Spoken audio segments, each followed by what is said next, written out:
Hello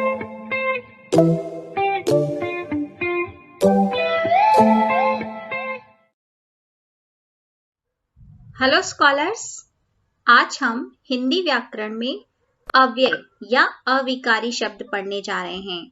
अवयव किसे कहते हैं और उसके कितने भेद होते हैं, आज हम वो विस्तार पूर्वक जानेंगे। अव्यय या अविकारी शब्द, इसका शाब्दिक अर्थ देखें तो अ का मतलब होता है न हो या नहीं। व्यय जिसका अर्थ होता है परिवर्तन या खर्च। तो ऐसे शब्द यानी कि जिनका परिवर्तन ना हो, खर्च होने से मतलब यहां पर है परिवर्तन होने से, तो वे शब्द जिनमें लिंग, वचन, काल आदि के कारण परिवर्तन नहीं होता, उन्हें हम अवयव कहते हैं। जैसे श्यामा धीरे धीरे चलती है, अर्जुन और भीम भाई थे। तो यहाँ पर धीरे धीरे और ये शब्द क्या हैं? अव्यय शब्द हैं, जिनका लिंग, वचन, काल के कारण कोई परिवर्तन नहीं होता। तो ऐसे शब्दों को हम कहते हैं अव्यय या अविकारी शब्द।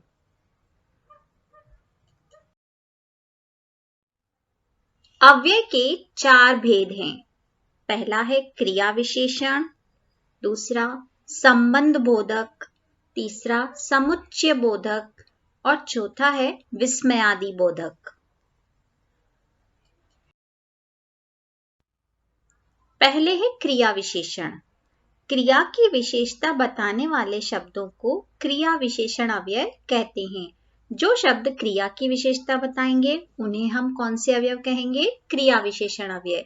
जैसे माधव जल्दी जल्दी बोलता है, तो बोलने की विशेषता है कि वह जल्दी जल्दी बोलता है, तो जल्दी जल्दी शब्द हुआ क्रिया विशेषण अव्यय। यहां मैं आपको बताना चाहूंगी क्रिया विशेषण और विशेषण में क्या अंतर होता है। विशेषण वे शब्द होते हैं जो संज्ञा या सर्वनाम की विशेषता बताते हैं, लेकिन क्रिया विशेषण वो शब्द होते हैं जो क्रिया की विशेषता बताते हैं। तो हमें अंतर पता होना चाहिए कि विशेषण क्या होते हैं और क्रिया विशेषण शब्द क्या हैं। अब है क्रिया विशेषण के भेद। क्रिया विशेषण भी 4 प्रकार के होते हैं: रीतिवाचक, परिमाणवाचक, कालवाचक और स्थानवाचक। अब हम पहले इनके बारे में जान लेते हैं। पहले है रीतिवाचक।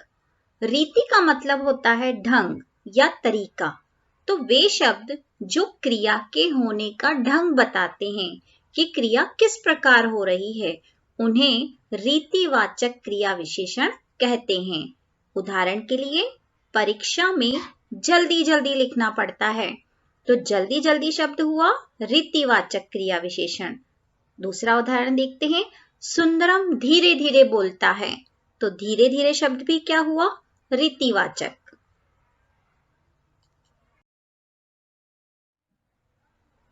अब है परिमाणवाचक। परिमाण का अर्थ होता है मात्रा, क्वांटिटी। वे शब्द जो क्रिया के परिमाण का बोध कराते हैं, उन्हें परिमाणवाचक क्रिया विशेषण कहते हैं।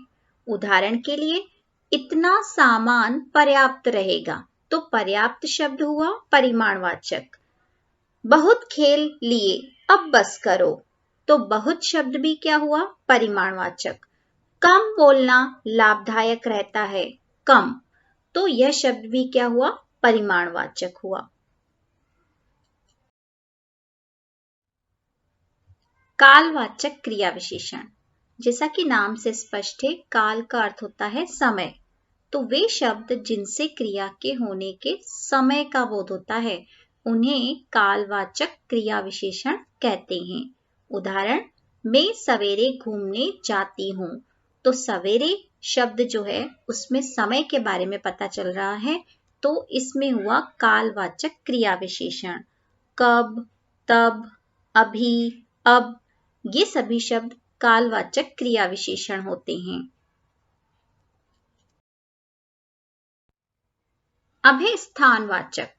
वे शब्द जिनमें क्रिया के होने के स्थान का बोध होता है, उन्हें स्थानवाचक क्रिया विशेषण कहते हैं।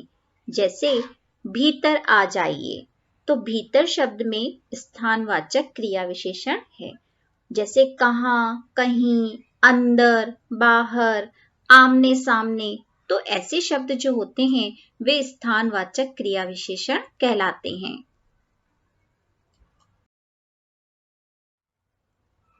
अब है संबंध बोधक। अभी तक हमने क्रिया विशेषण के 4 प्रकार पढ़े थे। 4 प्रकार के अव्यय होते हैं, क्रिया विशेषण, संबंध बोधक, समुच्चय बोधक और विस्मयादि बोधक। तो हमने पढ़ लिए क्रिया विशेषण और उसके प्रकार। अब दूसरा अवयव का प्रकार है संबंध बोधक। वे अव्यय शब्द जो संज्ञा, सर्वनाम का संबंध वाक्य के अन्य शब्दों से बताते हैं, उन्हें संबंध बोधक अव्यय कहा जाता है। जैसे के पहले, की तरह, के साथ, तो ऐसे शब्द जो होते हैं वो संबंध बोधक होते हैं। उदाहरण के लिए, राम के बिना लक्ष्मण अयोध्या में नहीं रहेंगे। तो के बिना शब्द जो है वह संज्ञा और सर्वनाम या वाक्य के अन्य शब्दों से संबंध बता रहा है, तो ऐसे शब्दों को कहा जाता है संबंध बोधक। घर से बाहर मत आना, तो से बाहर।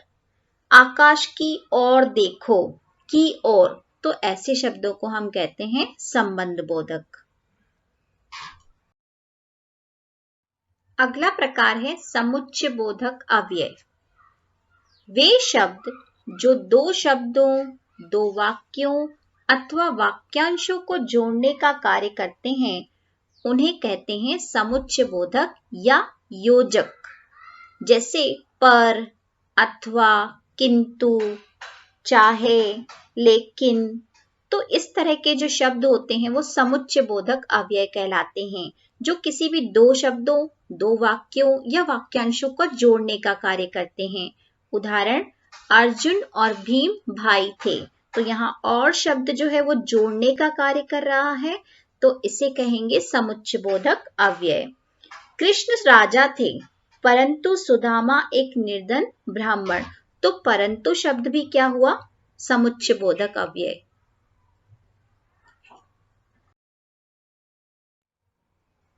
अब है विस्मयादि बोधक अव्यय। विस्मयादि बोधक अव्यय को हम इंटरजेक्शन भी कहते हैं। विस्मय प्लस आदि। विस्मय का अर्थ होता है आश्चर्य, आदि मतलब इत्यादि। तो वे शब्द जो आश्चर्य, हर्ष, शोक, क्रोध, घृणा, भय आदि भावों का बोध करवाते हैं, उन्हें विस्मयादि बोधक अव्यय कहते हैं। जैसे अरे, आह, छी, ओहो, तो ऐसे शब्द जहां पर आते हैं वो विस्मयादि बोधक अव्यय कहलाते हैं। उदाहरण के लिए, शाबाश, ऐसे ही अच्छे काम करो। यहाँ हमें विस्मयादि बोधक चिन्ह का प्रयोग करना है। उन शब्दों के बाद हमें विस्मयादि बोधक चिन्ह भी लगाना है। तो ऐसे शब्द जो किसी हर्ष यानी कि खुशी, शोक, दुख को, क्रोध को या घृणा की भाव को प्रकट करते हैं, उन्हें हम विस्मयादि बोधक अव्यय कहते हैं। उदाहरण के लिए, हे प्रभु मेरी लाज रखो, वाह क्या छक्का लगाया है, अरे आप कब आए, तो ऐसे शब्दों को हम विस्मयादि बोधक अव्यय कहते हैं। मुझे उम्मीद है कि आप सभी को अव्यय और उसके प्रकार समझ में आ गए होंगे। अब आपको एक बार इनका अभ्यास करना है। हम फिर मिलेंगे। Bye bye.